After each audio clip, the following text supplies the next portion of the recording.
जय जगन्नाथ व्यूअर्स सकाल आज प्रबल इच्छा बुलाबुली जावाई तो आम बाहरी पड़ू पुरी कोणार्कर ये मराइन ड्राइव रे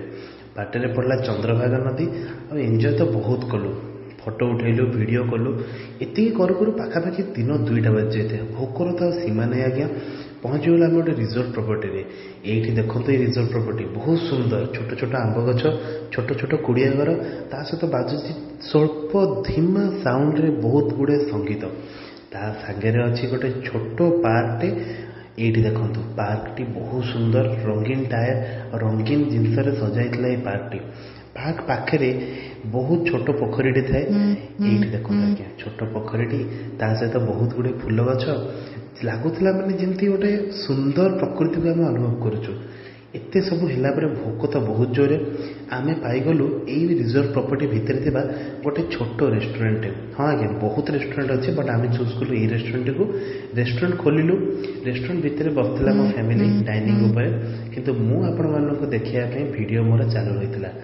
हाँ वीडियो तो चालू रही कि मत भी बहुत जोर भोक लगे तो मुझे कौन कली वीडियो बंद करके बसी पड़े डाइनिंग खोलिली मो मेन्यू जंगल कैंपर मेन्यू बुकटी बहुत इच्छा थी माछ टे ट्राए करने माछ भी मुझे मगेली माछ कषा भात डाली चिकेन चाइनीज तो ना भल लगे तो लेमन चिकेन मुझे मगेली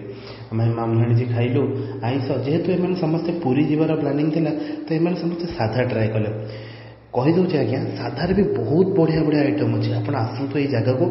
टेस्ट करके जातु खाଇବା विचक्षण और चमत्कार बहुत स्वादिष्ट ता भर माछ कषाटा आज्ञा निहाती ट्राए करेंगे से तो बहुत चमत्कार बहुत स्वादिष्ट था सबूतक बहुत स्वादिष्ट था तो एमती आम खा पी कर